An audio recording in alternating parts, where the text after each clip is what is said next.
berarti secara tidak langsung yang direkam oleh kamera CCTV. Terdakwa Jessica mendatangi kafe tersebut, kemudian terdakwa Jessica membeli 3 paper bag dan body box. Kemudian terdakwa menyusun seperti yang terlihat dalam rekaman CCTV dan memesan kopi juga langsung membayarnya.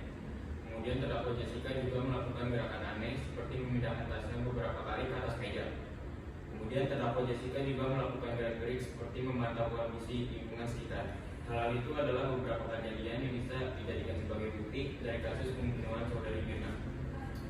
Terima kasih jaksa penuntut umum.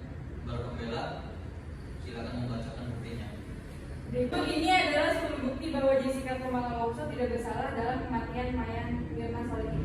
Pertama, tidak ada satu bukti pun bahwa Jessica menuangkan cyanida ke dalam gelas Vietnam Ice Coffee. Padahal menurut ahli digital forensik Rismond Sianipar, bukti CCTV tersebut sudah ditempering.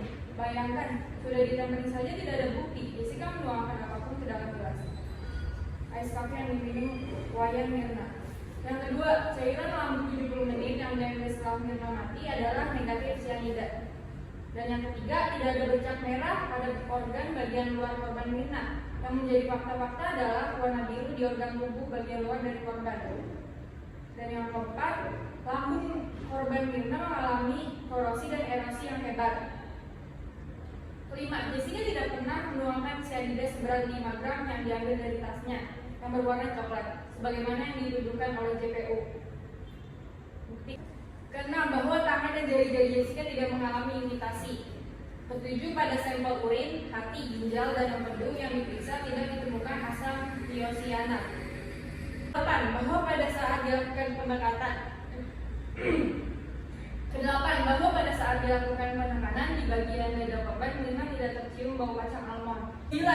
Selama ini Jessica dituduh memasukkan sedotan ke dalam gelas ice coffee dan diminum.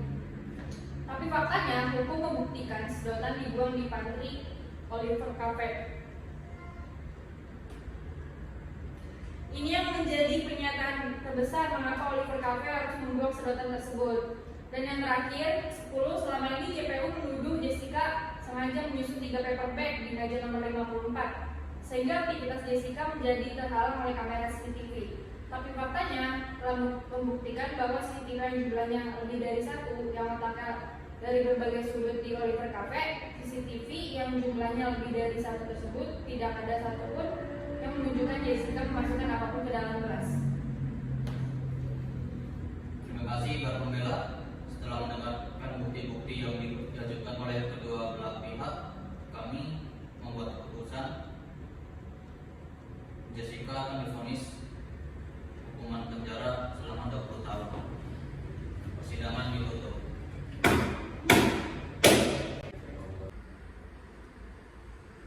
Dalam persidangan Jessica menunjukkan sisi komunikasi, yaitu komunikasi nonverbal. Komunikasi nonverbal merupakan proses komunikasi di mana pesan disampaikan tidak menggunakan kata atau lisan. Jessica terlihat cukup tenang, seperti tidak menunjukkan adanya rasa bersalah, tapi terlihat dari tarikan nafas atau kedipan matanya yang dapat diartikan bahwa Jessica sedang mengalami kecemasan atau kekhawatiran. Lalu, sesekali Jessica melirik pada kuasa hukum yang dapat diartikan dia ingin mendapatkan dukungan. Pada ketika kuasa hukum mengatakan kalimat menimbang, Jessica seketika menengok ke kanan setelah mendengar kalimat tersebut. Sebuah informasi nonverbal yang ingin disampaikan Jessica seolah seperti mohon tolong saya, kurang lebih seperti itu. Namun bisa jadi ada beberapa kemungkinan lain seperti ada flash kamera yang sedang memotret yang menyebabkan Jessica terdistract pada saat pembacaan vonis oleh kuasa hukum pada kalimat terdakwa tidak menyesal pada perbuatannya sendiri.